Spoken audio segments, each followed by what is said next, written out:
आज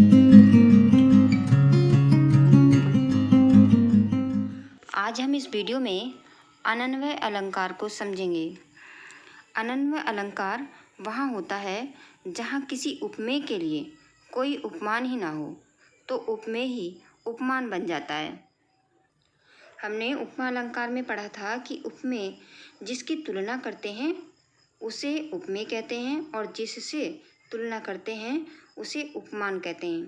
पर कोई ऐसा हो, कोई व्यक्ति या वस्तु कोई ऐसी हो जिसके लिए कोई उपमान ही ना हो, अर्थात वह व्यक्ति या वस्तु ऐसी हो कि उसकी किसी दूसरे से तुलना ही ना की जा सके, तो वहाँ पर अनन्वय अलंकार होता है।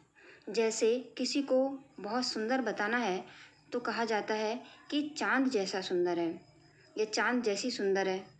पर अगर चाँद से किसी की तुलना की जाए तो चाँद के लिए तो कोई उपमान ही नहीं है, यानी चाँद के जैसा तो बताया जा सकता है कि चाँद के जैसा है, पर चाँद किसके जैसा सुंदर है ये नहीं बताया जा सकता, क्योंकि चाँद खुद में एक जो है बहुत ही सुंदर है, उससे अधिक कोई सुंदर चीज़ नहीं है, तो इसीलिए उसके लिए कोई उपमान ही नहीं है।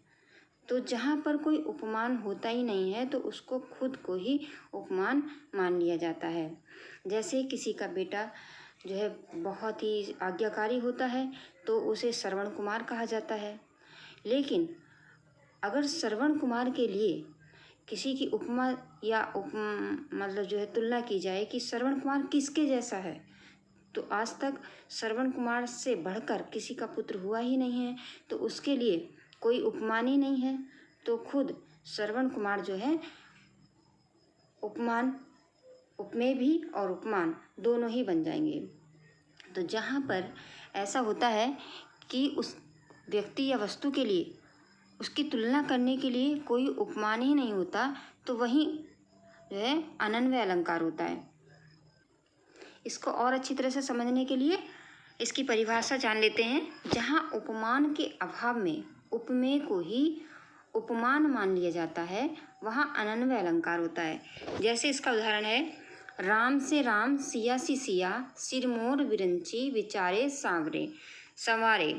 तो यहाँ पर राम जैसा कोई पुरुष अभी तक हुआ नहीं है, और जो सीता है, सीता के जैसी जो स्त्री है आज तक कोई दूसरी नहीं हुई है। यानी हम ये नहीं बता सकते कि राम ये जो है राम इनके जैसे हैं या सीता इनके जैसी हैं। हम अगर कोई बहुत अच्छा पुरुष होता है, बहुत महान व्यक्ति होता है या बहुत अच्छे काम कर रहा होता है वो, या सदाचारी होता है, एक पत्नीव्रता होता है, तो उसको कहा जाता है कि ये राम जैसा है। लेकिन राम किसके जैसे हैं ये आज तक नहीं मिला, उनके लिए कोई उपमान ही नहीं है। कोई स्त्री होती है, बहुत पतिव्रता होती है, बहुत सदाचारी होती है, बहुत अच्छी होती है जो है, पर उस जो है सीता के लिए कोई उपमान नहीं है। इसी तरह से अगर जो है सीता को बताया जाए कि ये किसके जैसी है, तो उसके सीता के लिए तो कोई उपमान ही नहीं है, तो सीता खुद में ही उपमान है। उपमेय भी खुद ही हैं और उपमान भी खुद ही हैं। जैसे राम खुद ही उपमेय हैं और खुद ही उपमान, उनके जैसा कोई व्यक्ति है ही नहीं कि किससे उनकी तुलना की जाए। सीता भी अपने आप में उपमेय और उपमान है, उनके जैसी कोई महिला है ही नहीं कि जिससे उनकी तुलना की जाए। जो कोई अच्छी महिला होती है तो ये कहा जरूर जाता है कि सीता जो महिला है वो सीता जैसी है, ये नहीं कहा जा सकता है कि ये सीता जो है इसके जैसी है। सीता खुद में ही उपमेय भी है और उपमान भी है। तो जहाँ पर उनके लिए कोई दूसरी तुलना के लिए उपमान ही ना बचे, तो वो खुद ही उपमेय और खुद ही उपमान बन जाते हैं। तो यहाँ पर उदाहरण में राम और सीता ही उपमान है तथा राम और सीता ही उपमेय, अतः यहाँ अनन्वय अलंकार है। अब एक और अन्य उदाहरण है, इससे बहुत अच्छी तरह से समझ में आ जाएगा।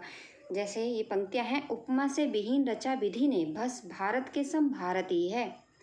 तो यहाँ पर जो इसका स्पष्टीकरण है, देखिए, ईश्वर ने उपमा से रहित भारत की रचना की है।